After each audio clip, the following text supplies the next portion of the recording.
we tested this site before, so I certainly just don't like to turn it over to mics are on, right? The mics are coming on. The mics on? The mics are coming on. You have one down still, right?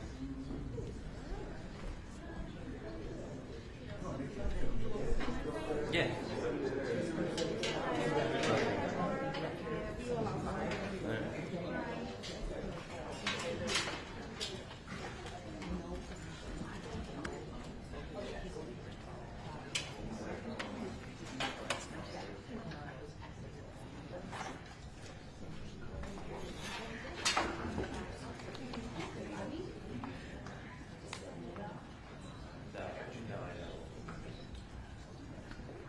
Assemblywoman, how are you? You can't speak, sorry to hear that. I mean,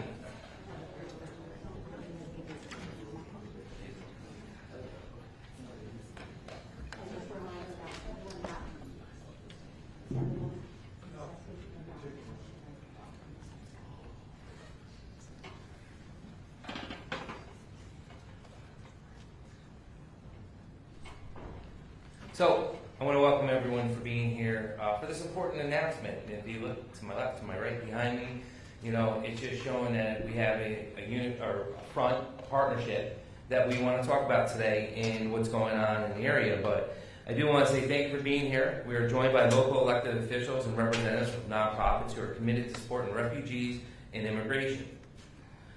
Let me start by saying first and foremost, Albany County is a welcoming county. And everyone standing up here has been welcoming to refugees, immigrants coming here to make sure that they have a great place to come to live, to get the quality services that they need, and to make sure that they're embedded into the community and everyone knows what's going on. So I have to thank Mayor Sheen for that and everyone else that's been involved with this. But I do want to say that the asylum seekers who have been transported here from New York City, they're individuals who are facing oppression, discrimination, and more in their home countries. I also understand that this isn't an issue created by New York City.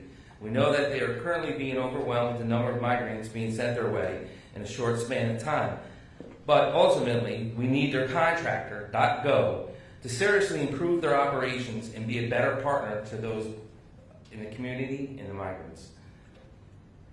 I'm guessing we all saw the New York Times article July 30th related to .go, and I found it was the reporting of it was extremely alarming. But what's said from the beginning back in May is that we need proper communications, coordinations from the leaders of these efforts. I just had the same conversation a little bit of a month ago with down in New York City, the mayor and the team. We talked about coordination. We talked about really how can we work together and look at this and set the stage for not just New York State, but for the rest of the country to say this can be done. We can do this and respect the people that are here looking for a better quality of life and not treat them like they're not human beings. And that's sometimes what's happening. But .go has time and time again not worked with us on information. And the last time my office has really spoken to .go was June 22nd, which is alarming. And all I did with my order, and the same as Adam Bello, was just coordination. We just wanted to coordinate. We just wanted them to reach out, let us know who's coming, what languages they speak. Is there any children? Where are they in the process? And then, we have a lot of great nonprofits up here with us today, and they're going to be speaking too, that want to help, that want to roll their sleeves, and then they can't get to the asylum seekers, they can't get past the security, they can't get in. Then we're also, they said everyone's being vaccinated, everything's up to par, this is where they're in paperwork, but they don't show us anything. But yet, my health department has been reached out to provide vaccine for chickenpox and TB screening. So these are things, and there's no cases here, but these are the things that they want us to do. And it's like, wait, you're getting all this money, .go, and we're providing these services. We just want to be able to deliver the services and have the community-based organizations that are here in Albany County and Schenectady County that really make up this great capital district. Let them do their jobs and let us work with these people. So I do want to say it's been very, very alarming, and I know the mayor is going to talk about some of the stuff going on, and there's some really good stories to tell too. It's not always, we're not here just to talk about problems or this or that. We just are talking about we need DOCO to work with our food pantry, and I'll give you a story. One of our food pantries had to spent $6,000 in food to get food to the Ramada Inn because one of the food contractors they had weren't delivering the service. They just wanted to get resupplied for the money they spent. DOCO has an obligation to make sure that that money should get to the food pantries and to the services that are being provided by these nonprofits and everyone else get reimbursed because they're making millions of dollars.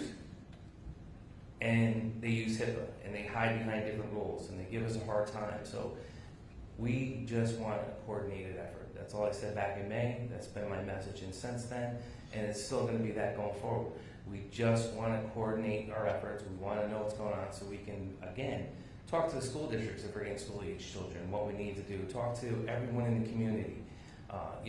It's not asking a lot.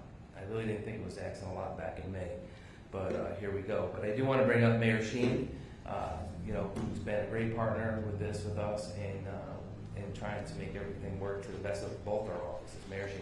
Thank you. I really want to thank the county executive and his entire team for their efforts to get the cooperation and coordination that is just a baseline that we need in order for us to be able to ensure that individuals who are coming here are safe and have access to the services that they need in order to achieve what they're seeking to achieve, which is asylum in the greatest country in the world. And we are a welcoming city. We proudly welcome immigrants and have for centuries. And we know that this is a challenge for New York City. And that is why New York City, we would assume, contracted with DOCO in a contract worth hundreds of millions of dollars to be able to coordinate the efforts of ensuring that individuals coming to this country have housing, have food, are safe, and have access to the services that they need to manage their cases. And this is not something that is new to the Capital Region. We have very few but mighty service providers who do incredible work. In 2018, they were able to rally and assist 350 plus people that the U.S. Department of Homeland Security transferred with little warning to the Albany County Jail. And in 2021, our community also stepped up and we were able to mobilize and welcome nearly 400 people who had been evacuated from Afghanistan to resettle in the Albany area. So while those instances were far from ideal, they demonstrate the fact that with the right resources, we have community-based organizations who can step up, identify needs, and where there are gaps, be able to speak to and advocate for filling those gaps. But starting with the first bus that arrived here on Memorial Day weekend, this was not like either of those other two situations that we had faced. In meeting with the representatives from New York City who were being advised by DOCO, one of the hotels that they recommended to bring asylum seekers to was a condemned hotel that wasn't even open. So the lack of awareness around the Albany area, that was where the confusion came about with respect to Wolf Road and not understanding that Wolf Road was not in the city of Albany. The lack of understanding around or outreach to our community-based organizations, we had hoped that by leaning in, by having multiple phone calls, by bringing together the service providers, that we would start to see a level of coordination and cooperation from DOCO.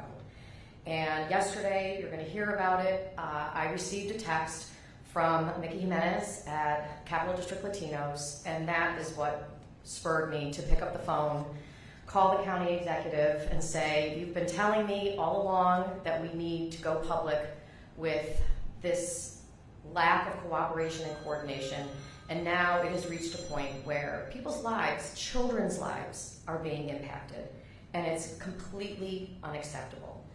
DOCO has been hiding behind HIPAA and not sharing information with us. But at the same time, as you heard from the county executive, we are learning that the healthcare needs of the asylum seekers who are coming here are not being met.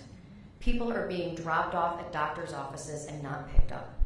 People are being taken to places like Capital District Latino with no transportation back.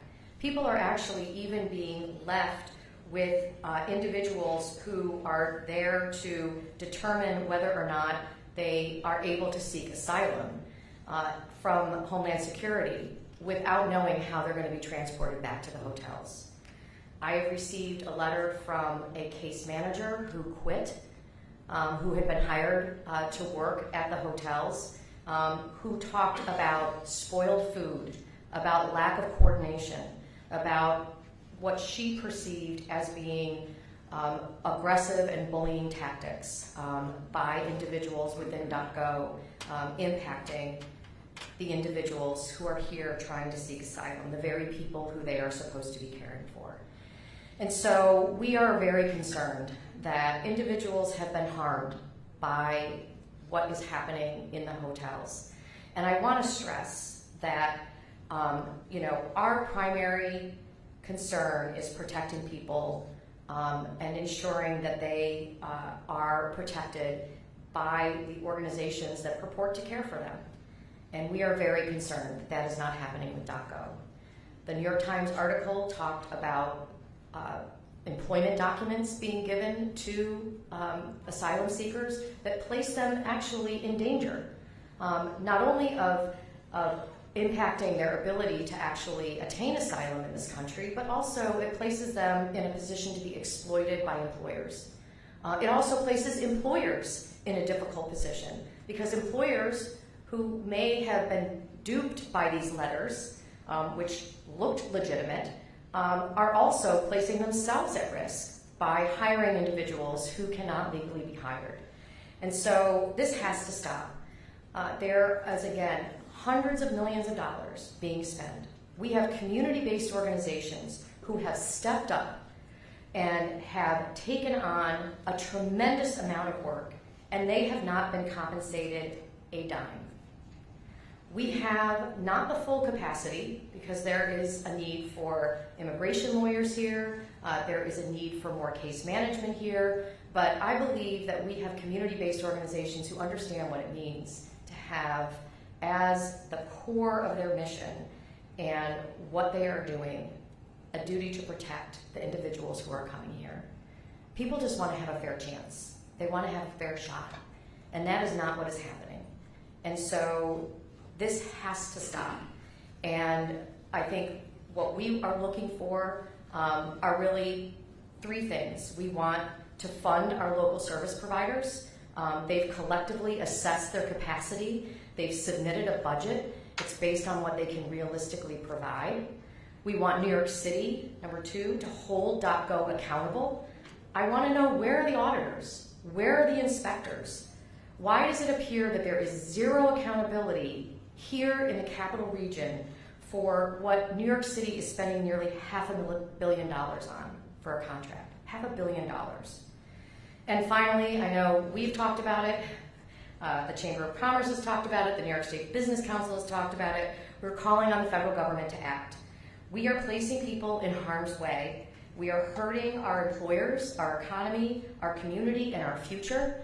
We need workforce. We want individuals to be able to be successful. We want them to pay taxes. We want them to pay rent. We want them to be able to support themselves and their families. And in order to do that, Washington needs to fix this, and they need to provide individuals with the ability to work while they are awaiting the outcome of their asylum or whatever their petition is for how they are trying to legally stay in this country. And I also just want to end by saying that, we are a welcoming community because we know that when you welcome immigrants and when you give people the opportunity to make a new life for themselves here, they work very hard.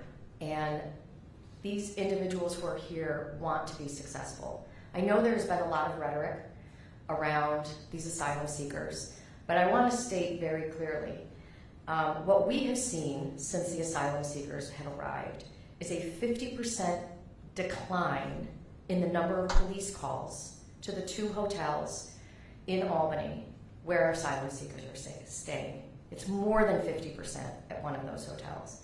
We've seen a reduction in our EMT calls to these hotels. These individuals are people that we should be embracing in our community.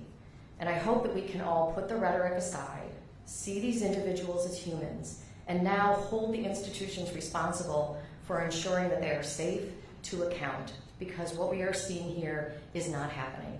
This county is capable of doing it.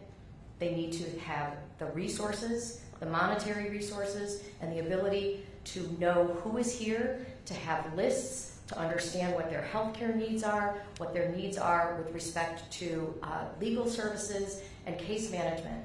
And we can do this. And we stand committed to doing that. But what is happening right now is not working, and it needs to stop. Thank you, Mayor Sheen. And again, we're just looking for them to provide the food, the shelter, the medical care, and case management and other services that these migrants are entitled to. We're hoping the Attorney General looks into this and looks into this multiple $500 million, $1 billion contract that's going on, and just make sure that they're crossing their T's and dotting their I's, and the money's getting where it needs to get. And you're going to hear from the nonprofits. And one of the other things to us, here in our county, to the best of our knowledge, we have about 700 migrants that are living here in the Albany County right now as we speak, to the best of our knowledge, because we can't get DOCO to confirm every number, we can't get other organizations, and we're trying to work together. And that's one of the biggest in upstate New York, outside of New York City. I think we have the most. And that's fine. If you see what we're talking about here in a partnership with the nonprofits and the mayor and the assembly members, is that we just want the tools to be successful so we can make this a better transition for these migrants. But something we think. Thank you. It's a pleasure and important to join my colleagues here. And I want to thank the mayor, I want to thank the county executive, and I want to thank all the nonprofits that are here for their leadership, for stepping up. I'm very proud to live in the city of Albany, live in the county of Albany, because we are a welcoming community, and I think that just bears repeating. The city of New York certainly didn't ask for this. In many ways, the asylum seekers have been used as political pawns on a national and international level that no one has asked for. And certainly, I think it is important. We are one state, so it is important that we step up and help to the extent that is possible. God knows that the city of New York is overwhelmed with this issue. And overwhelmed with the needs there. But even with the hundreds that have come here, DOCO, it has been disappointing, it has been incredibly frustrating. I too have been receiving emails and talked to CDL, the Capital District Latinos, and talking to a number of the other providers. The city of New York, the mayor's representatives have tried to be responsive here. DOCO has not even returned my outreach. And I had a really simple request a couple of weeks ago. It was just for the bus tokens, just to get some CDTA passes. So even the simplest of the requests have not been addressed. And I also want to just reiterate, this does start at the federal level. I'm really proud to have circulated a letter at the end of May with the help of my colleague, help and support of my colleague, John McDonald. Within one day, we had 40 members signing a letter to the Biden administration asking for the two things you just heard about, and that is the work papers that we know these asylum seekers need, and then the federal aid. Right now, all the aid that is being given out, and again, as the mayor mentioned, we have not received any of it here in Albany, but the aid that has been given out has been on New York City's dime and on the state's dime. The state has put up over $1 billion for this. Again, we're still not seeing it here through the nonprofits that have the experience and want to work. But as we know, those requests are falling on deaf ears at this point at the federal level. We are willing to step up. We know we need to do more, but we absolutely have to have responsible providers, particularly DocGo, and I understand the governor is looking at a couple of other providers that have since been let some contracts. So it is important. We have schools that are about to open within another month. So the needs in the short term are growing, not lessening. But I also want to reiterate, these are our future workers. These are our future entrepreneurs. In the short term, there are a lot of needs here that need to be addressed. In the long term, these are going to be, as so many immigrants before, are going to be productive, tax-paying citizens, but they need that leg up right now. So thank you again for the leadership. It's an honor to join all. Thank you. Something more down top? Thank you, Dan, and to the mayor and my colleague Pat Fahey and all those gathered. I'm glad to be here. If I had to sum this up in one word, it's accountability. The accountability, though, falls in many different envelopes. Obviously, the city of New York needs to be held accountable for many aspects. To be clear, in the budget, $1 billion was allocated to New York City, no questions asked. We recognize that there was a crisis. Not one question was asked, $1 billion, and then subsequently another $500 million is being allocated throughout the state for a variety of different programs. But same token, at this stage, it's almost impossible to get an answer on how that money is being spent and where it is going. We are trying. We are working through our leadership in the Assembly. We've been sharing these messages with the governor's office. I know the governor's trying. Last week, the mayor, Pat, and I were together at an event at the Education Building. The governor was 15 minutes late. She walks in and goes, "I'm sorry, I was on the phone with the White House again." Just trying to get something from the federal government. And yes, accountability needs to start at the federal government. This is a national crisis that's playing itself out all over the country, but particularly here in the city of Albany. And the mayor's absolutely right.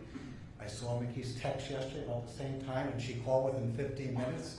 We've been seeing Mickey's texts for the last 2 months of what they're doing. They have a very open door policy at the Campus of Latinos on Central Ave. They've been allowing everybody in. They're feeding them. They're clothing them. They're supporting them.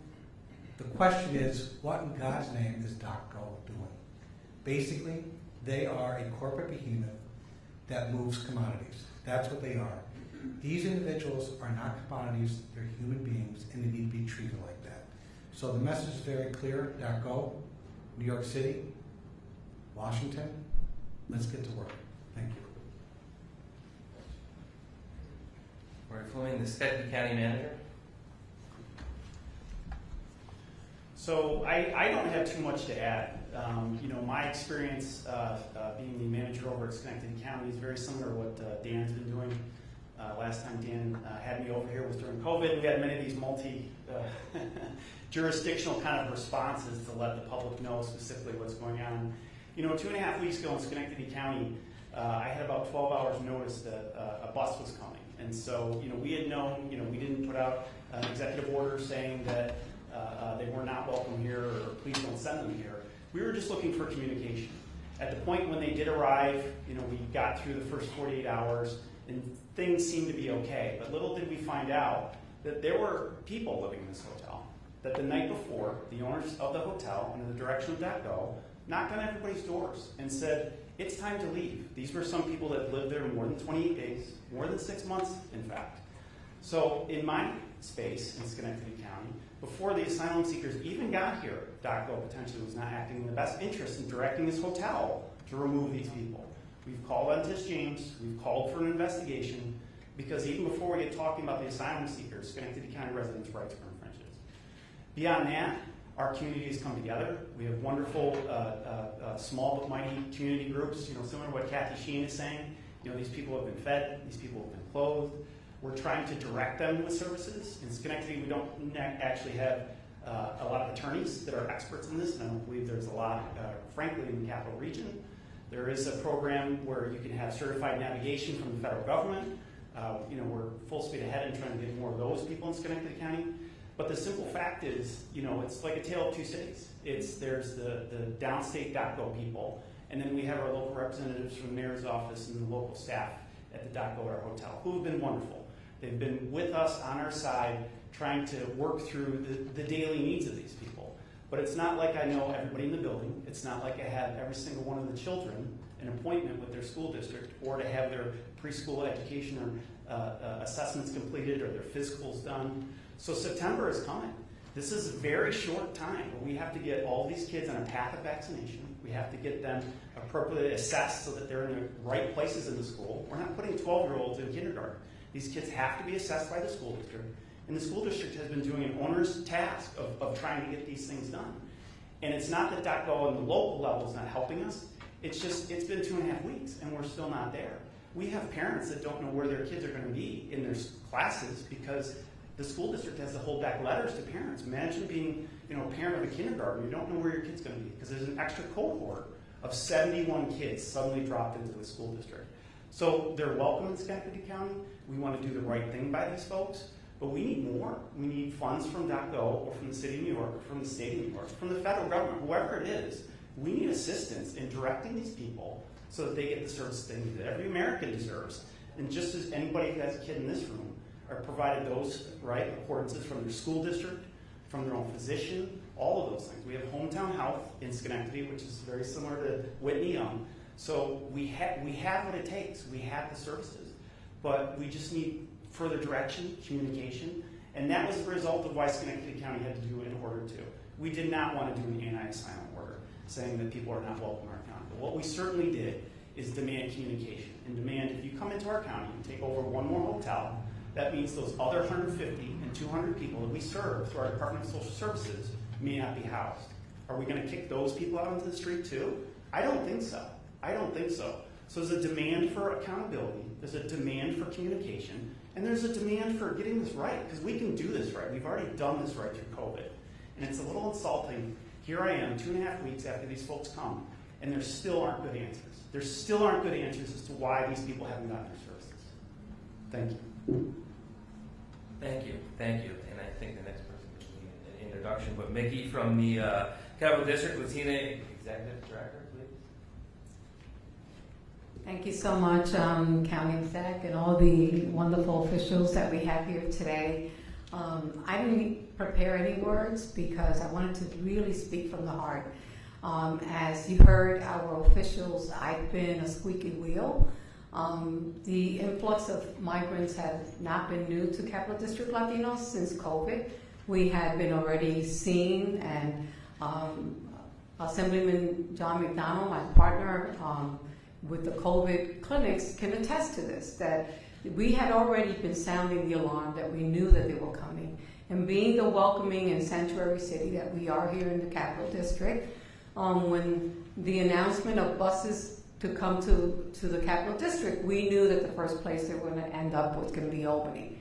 I want to share some data, because one of the things that we do at Capital District Latinos is that it's not just giving someone a bag of food or a bag of clothing. We welcome them with open arms. We see them, and we welcome them like they're arriving to a safe haven as a home or a church. And since Memorial Weekend, our food pantry that only opens twice a week, and many of these individuals have walked from the Ramada Inn, from the Holiday Inn Express that's located not that close to Central Avenue where we're located, have walked to our food pantry, and we have serviced 274 of those maybe 700 plus that are here now that have walked to get food from our food pantry. As you know, these individuals have a microwave, so they can only select foods that they can put in a microwave. We also have donations that give us, folks donated, someone saw a little rice cooker, and he asked could he have it, which gave us another reason to purchase these small rice cookers, because we have the only culturally responsive food pantry. So when they go through the food pantry, they see rice, they see certain things that if they can cook it, those are the foods they want to eat. they're not ungrateful because they're getting 3 meals a day. But when you're getting frozen meals that you have to put in a microwave, I don't know if I want that, right? It's not that they're ungrateful. Many of them are getting sick.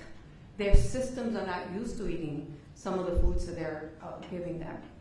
That said, we have seen in our compassionate closet, which means we open Tuesdays and Thursdays, families coming, close to 200 families that walk again to get there. What's been happening in the last couple of weeks has really opened our eyes that things are getting worse. The stories that we're hearing from them being told stories that you're coming to the Capital District, jobs are going to be there waiting for you. It's a wonderful place. It's not as congested as New York City. I can tell you that now they feel that they're lied to, so there's many trust issues. The families that are arriving now with children, you could see the impact on these children. So yesterday we had a bus of 16 that were dropped off. And if anybody remembers, we had torrential downpour yesterday. And at Capital District Latinos, I have a staff of 3. And we had put a sign that Mondays and Fridays we could not open to the public because we basically could not get our work done. But when they came to the door yesterday and the bus drove away from Shore Stay, from Colony, and there were children, we had to let them in. So we fed them, we gave them clothing, and we also allowed them to select what food they could take from the food pantry because it's an off week, so we handle a lot. And what we did have was bagels and coffee. And you would have thought that we gave them the best meal that they've had in a long time because it was warm. And the woman that started crying when we gave her the coffee, I said, well, why are you crying? It's just coffee, she said. But in our country, a cup of coffee says, welcome to our home. So that's what's missing. I don't know how this company, .go, is supposed to be working. We've attempted, just like our officials here, to make calls. I've had social workers that volunteer for me show up to the hotels, and they're not allowing them to speak to them. And what we're hearing from these folks is that there is retribution if they speak to the media. There was one individual yesterday that did have a friend that spoke to the New York Times, and it was, it was intimidation after the hotel staff and security. So what I ask is the same thing that our officials are asking. We care. We know our community cares. We want to embrace these people with the tools that they need to be successful. We were talking about that we got a little grant for Love Your Block, and it was supposed to happen today where we were going to have cleanup. And all of them said, I'll be there tomorrow. We want to give back. They all want to do something to give back.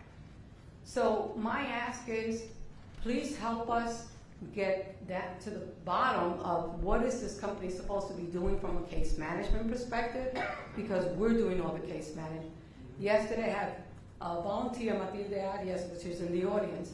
When she saw what was happening, she went in her community in Colony and brought in almost $300 worth of gift cards.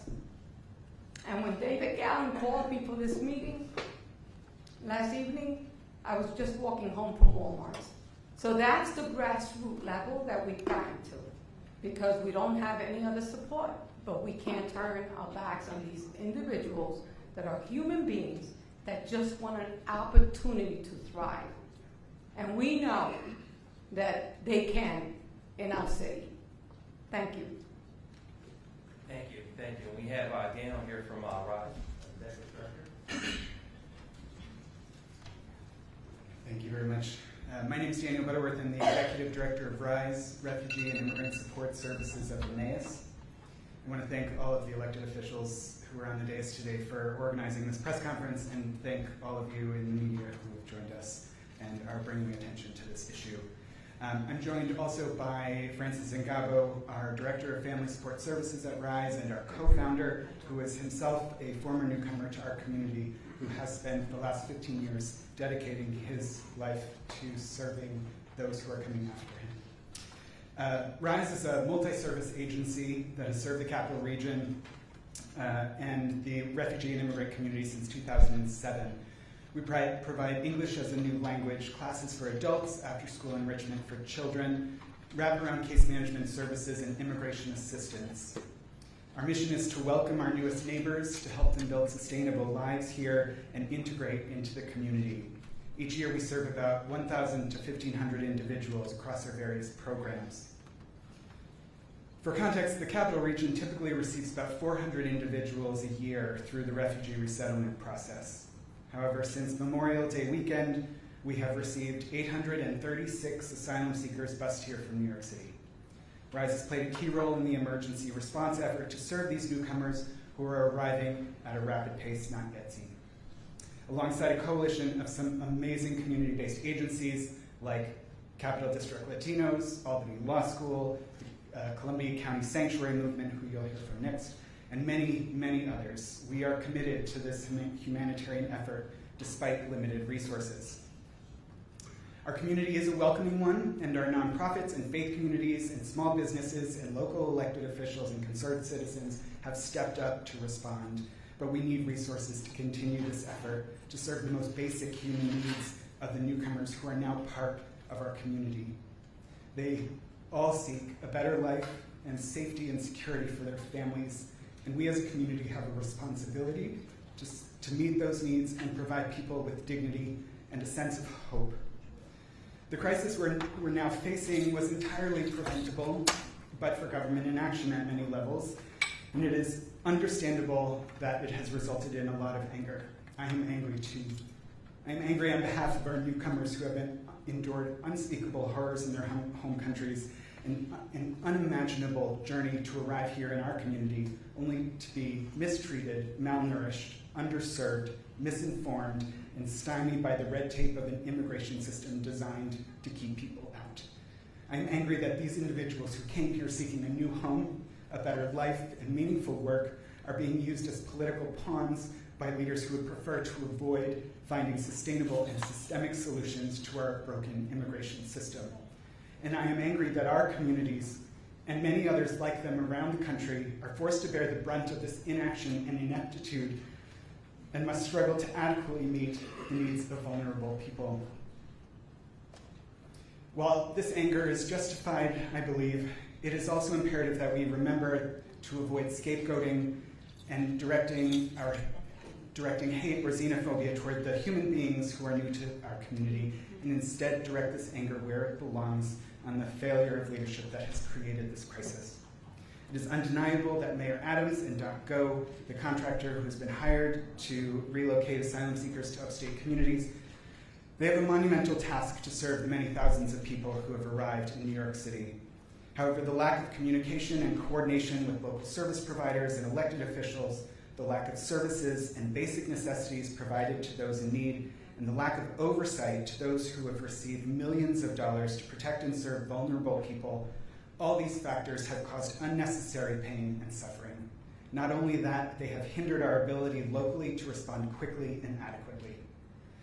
Despite the many millions of dollars being spent by New York State and New York City, little to no funding has yet made its way to community-based organizations on the ground. Those of us providing direct services are dipping into already limited cash reserves, trying to stretch government contracts and grants to accommodate 2, 3, 4 times as many people, or simply volunteering our time and efforts outside our regular work to ensure that this group of newcomers are adequately served and protected. This model is completely unsustainable in the long term, and we need resources and we need support. We also live at a time of unprecedented human migration. By the UN's last count, there are over 103 million people worldwide who have been forcibly displaced from their homes. This is the largest number ever recorded. And given global events, war, famine, economic inequity, resource depletion, climate change, this is not going to change. It will continue to increase. Today in the capital region, in New York City, across the country, we are seeing just the smallest fraction of displaced people who are refugees in all but name and lack the protection and resources of the refugee resettlement process. We need comprehensive solutions, and we need them now. We need our elected officials at the federal and state levels to step up, as our community has, to identify sustainable solutions and provide adequate oversight of a system that should and must serve people first. The absence of a coordinated federal and state response has left people desperate in communities like ours struggling to ensure that people have food to eat and a place to sleep. We hope that by drawing more attention to this issue and the plight of so many people, we may start to move toward a more just, humane, and systemic approach to serving the needs of displaced people. Thank you. And we have Columbia County Sanctuary Movement with us, so I don't know who's speaking. And Hello, hi everybody. Thank you, Dan, and everyone for your powerful words. And thank you so much for having us here today. My name is Dewaydo Sannon. I am an organizer with the Columbia County Sanctuary Movement. CCSM is an immigrant-led organization whose mission is to support, empower, and defend our communities. We use a service to organizing model to support immigrants in realizing their dreams and engaging our communities in campaigns for long-term changes. We are working throughout the Capital Region and the Upper Hudson Valley to build the power of immigrant communities. This is why we were asked to be one of the lead organizations supporting our new neighbors. It has been extremely difficult to witness the hardships asylum seekers are facing in our area, especially as an immigrant myself. Lack of food security, lack of employment, lack of medical services, lack of legal services, and the list, it goes on. With no resources from the state to date, our coalition has been working double time to provide support since the first group of asylum seekers were located to Albany around Memorial Day weekend. In the last 2 months, New York City administration has now sent over 600 people to Albany County and over 200 to neighboring Schenectady County. The people they are sending are increasingly families, many with young children. The people who have been bused to our region have already endured the stress of leaving their homes and the stress of crossing borders. Once they have fully reached the U.S., a place where they have a legal right to seek asylum, they have been met with political agendas forcing them to constantly stay on the move from the southern border to New York City and now to our region in Albany. It is a process that re-traumatizes you over and over again, never knowing where is next or who to trust. This resonates with me because I'm someone that had to go through the immigration system as well. As an organization built for and by immigrants, we have endured that trust. We have been striving to be an effective local partner for New York City and DACO, and we advocate to ensure that the people enrolled in their shelter programs have the support, dignity, and safety that they deserve. However, we have also become increasingly concerned about the conditions under which the asylum seekers are admitted into this program and their current living conditions at these hotels. Two things that we are particularly concerned about is that people are not fully consenting to the relocation and the situation at the hotels. We have been told by asylum seekers that they relocated based on false promises, did not know where they were going, and sometimes were told that they do not have a choice to relocate. People, regardless of immigration status, have the right to freedom of movement.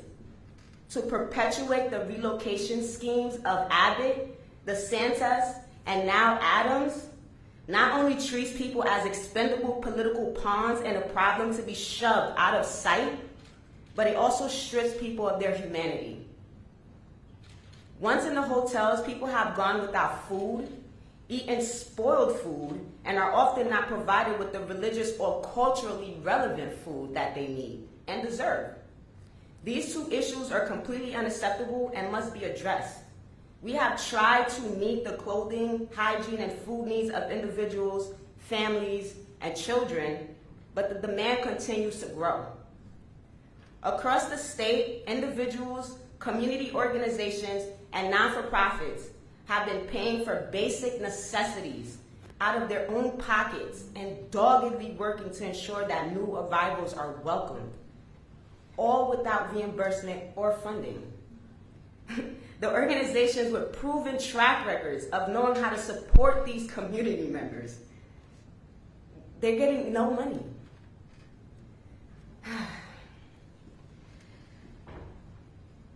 It's tough, man. It is not sustainable and it is not sufficient to meet the growing needs of our new neighbors. We demand that New York State take action and fund the work that is being done on the ground rather than extending multi-million-dollar contracts of private corporations taking advantage of a humanitarian crisis.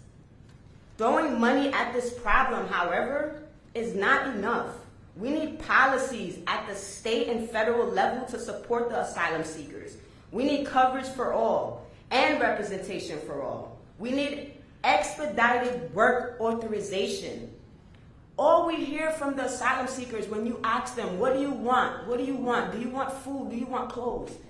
They say, we want to work. They don't want a handout. They just want to work and provide and live a life of dignity. That's all they want.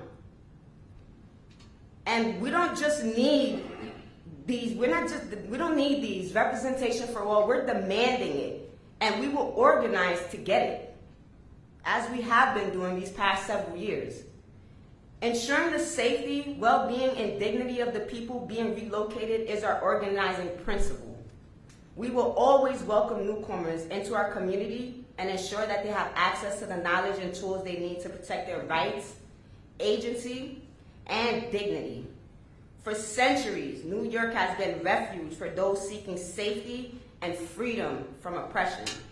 We will continue to nurture this long-standing tradition through organizing and providing services to our New York neighbors.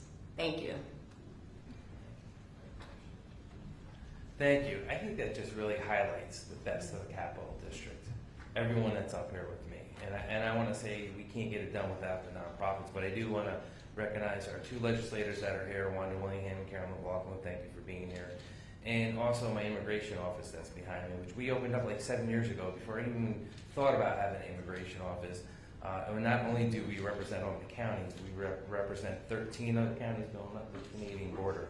So, you know, it's been a great office intertwined and really helped us going forward. But I think if you take anything away from this press conference, you know, everyone cares about these migrants and want to make sure they are welcomed in the community. But I think we need the communication, we need the funding, and the coordination so we can do our jobs. You see how passionate these nonprofits are. They want to do their job.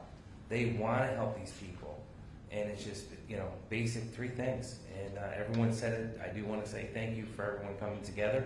And I don't know if there's any questions from the media. I have a question. Hold on.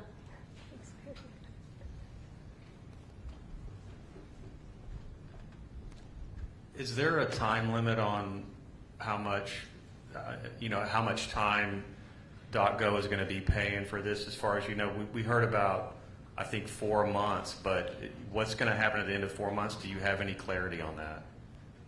We do not. We heard 4 months, and we've been on Zoom calls with the governor and the governor's people, and they said that they're going to make sure the gaps are filled after that. So, but no, there's no clear-cut decision.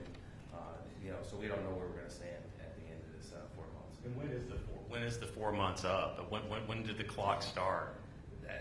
That's a great question. Probably the last month. So we probably got 3 more months to go, give or take, depending on what time the immigrants came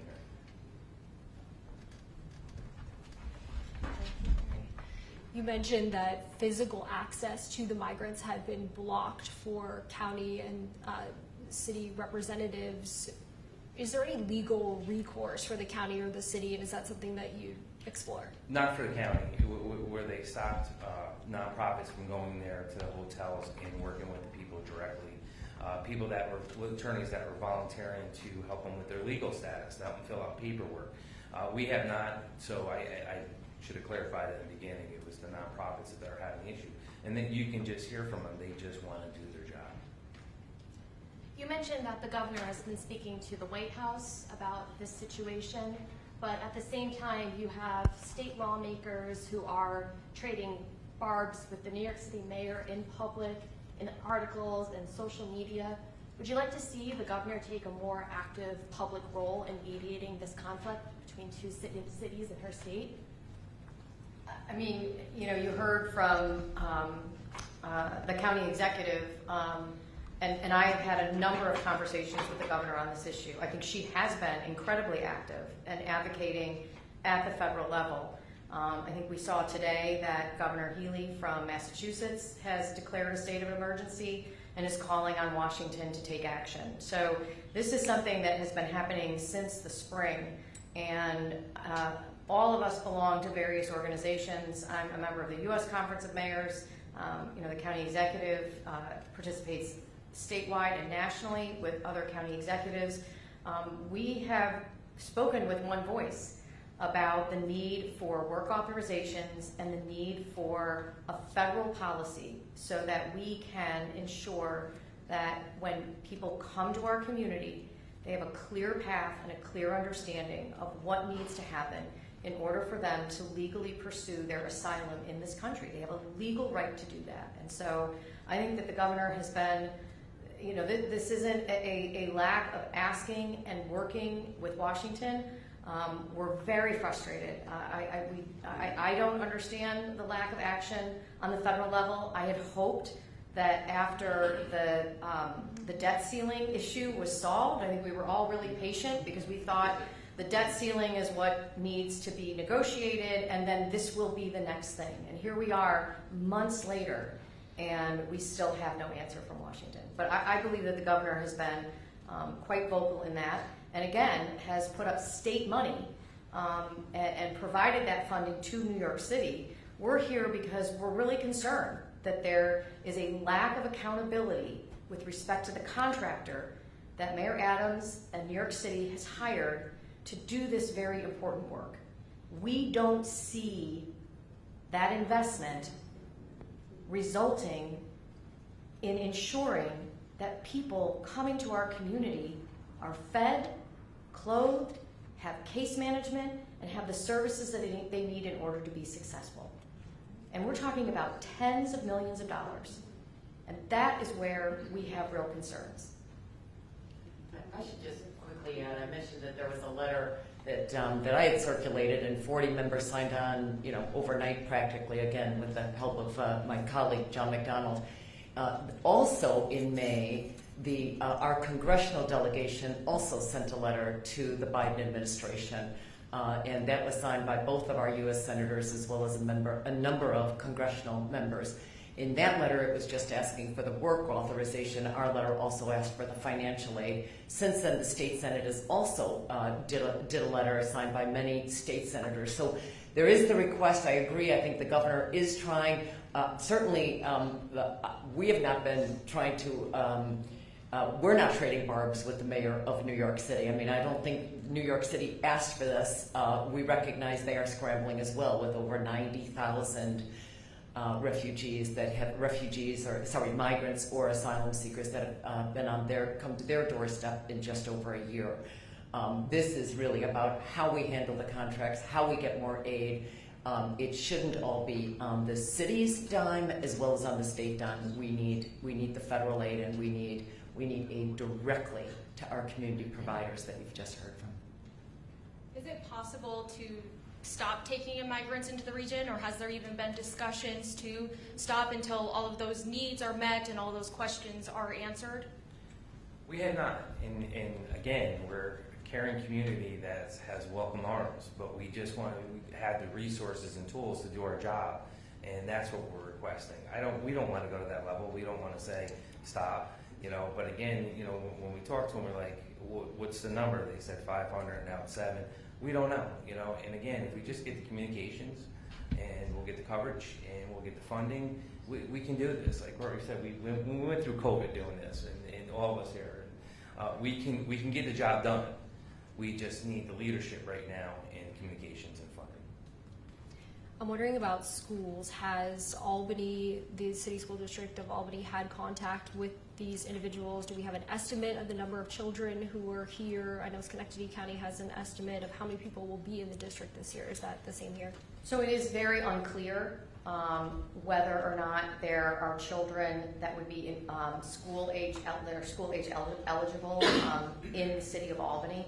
We have an international school that saw its number of students enrolled in the Spanish dual language program grow precipitously throughout the school year. So, you know, when Mickey talks about we've had asylum seekers and migrants coming to our community, they've been coming for a number of months now, whether through .go or on their own, coming here because they have a family member here or they know people here. And so the school district has seen that. I know that Assembly Member Fahey shared with me that she had talked to the school superintendent about trying to capture that data, because we don't always know, did somebody come on a bus from New York City under the .go contract, or did somebody come on their own because they had a family member or a connection up here? But we have seen a significant increase in the number of students enrolled in that dual language program. But no official number. I don't have that number. No, they're struggling to track it right now because, as the mayor just explained, it's hard to identify. But they are seeing the rise, and we've urged them as recently as last week to try to separate out those numbers so that we can get a better head count. Any other questions? I have a question. You said you want President Biden to provide work authorization, but have you been told that he can do that? Don't you need Congress to actually pass a law that says that you don't have the 180-day waiting period? Look, you know, local elected officials don't have the luxury of sort of hiding behind, I don't have the authority to do that. You've heard us juggle a few questions up here. Like, I don't have authority over the school district. People expect leadership. And I believe that President Biden is passionate about this issue. I believe that he cares. And somebody needs to step up and take a leadership position and make a stand and demand this. And I believe that there would be bipartisan support. We are losing our population of workforce eligible people, right? Our population is growing, but the number of people eligible to work is shrinking. This is critical to our economy and our economic well-being going forward, not just in upstate New York, but across this country. And I've talked to mayors across this country. We want this fixed. The things that happen in our community because this isn't fixed, that's what worries us. The exploitation of people, the fact that people are not paid a fair wage for a full day's work, the fact that people are at risk of being trafficked, the fact that people are at risk of being taken advantage of by landlords, those are the things that happen when you don't do this the right way. And it's so easy to do this the right way. There are more safeguards around a person who gets parole status and the ability to work than there is for anyone other than police officers and firefighters who work in the city workforce right now. So this is about our communities, the needs of our communities, and our ability to do this in a way that, I'm a 5th generation Irish American. So my ancestors came over a long time ago. But I know through the stories passed down generation to generation, there were people who gave them a break. There were people who gave them the opportunity to work. There were people who were willing to rent them an apartment. There were people that were willing to help them along the way. And that's what we're looking to do. And we need the federal government to recognize that they are going to be judged by what happens at this moment in time. Because our economy 5 years from now, 10 years from now, 20 years from now is going to depend on what we do today. Thank you, everyone, for coming.